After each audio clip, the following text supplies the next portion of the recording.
Terima kasih, selamat sore untuk kita semua, terkhusus pada panitia calon guru penggerak.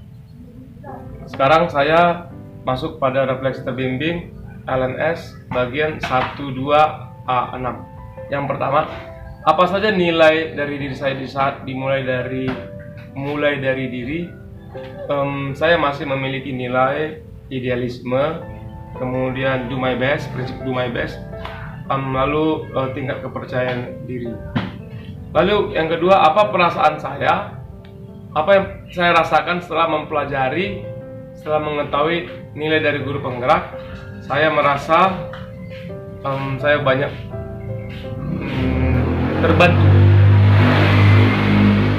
terbantu dalam arti kata saya harus banyak belajar. Nilai-nilai itu nggak hanya itu, dan harus saya ubah dengan ada konsep dan patron yang harus dimiliki guru penggerak. Apa saja nilai dari guru penggerak yang sudah dimiliki saya sekarang? Nilai yang saya miliki mandiri, kemudian inovatif, dan kemudian reflektif, dan kemudian ya masih itu yang saya miliki. Karena dari awal juga saya ada mandiri untuk mengkreasikan sesuatu, juga inovatif untuk menciptakan pembelajaran atau teknik belajar sesuatu, reflektif, mengintrospeksi diri, dan ingin mengubah dan ingin maju. Itu bagian dari refleksi saya. Nilai apa yang perlu saya kuatkan?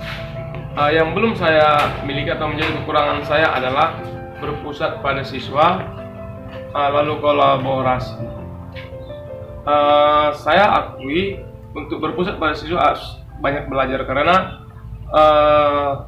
selama ini masih ada ego, idealis, padahal yang terpenting adalah guru penggerak harus benar-benar berjuang keras untuk kemajuan dan kebutuhan anak didik.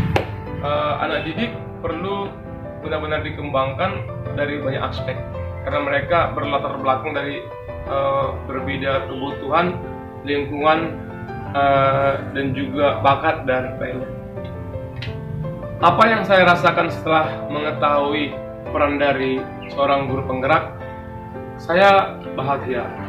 Dalam arti kata, saya harus komplit dan harus banyak menguasai banyak bidang, banyak karakter, kemudian dituntun dan dituntut untuk banyak belajar. Apa yang bisa saya lakukan untuk menguatkan peran dan nilai dari guru penggerak? Ini penting. Yang bisa saya lakukan, yang pertama, saya harus banyak evaluasi, kemudian semacam refleksi juga tadi, introspeksi. Ini dalam hal ketuhanan. Dalam arti kata, saya juga meminta kekuatan dari Tuhan. Yang kedua, saya juga harus meningkatkan kualitas personalisasi atau karakter diri saya dalam hal bagaimana saya agar diterima di komunitas, dan bagaimana saya menggerakkan komunitas. Maka apa yang perlu saya kuatkan? Cara kolaborasi saya, cara pandang saya, cara berpikir saya, kemudian juga cara penguasaan hal-hal baru, tidak menjadi out of date tetapi up to date. Bagaimana bisa mengikuti, dan kalau bisa bagaimana bisa terobosan-terobosan. Jadi penguatan-penguatan yang dapat saya lakukan adalah tadi dengan menambah kekuatan spiritual saya, supaya lebih semangat, supaya lebih fresh, dan supaya lebih yakin.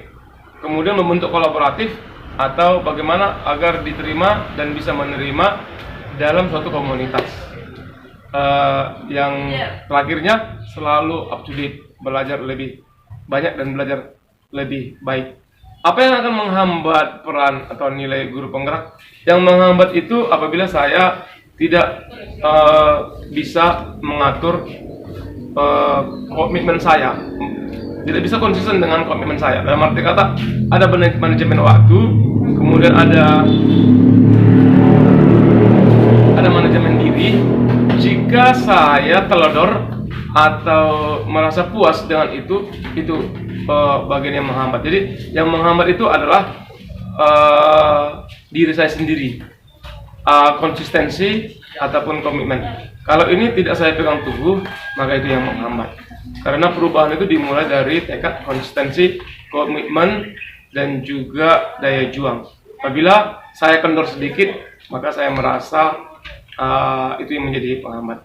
Demikian dari saya, Victory Budi Abadi Simbolon, calon guru penggerak yang telah menjawab refleksi terbimbing dari 12 anak. Terima kasih.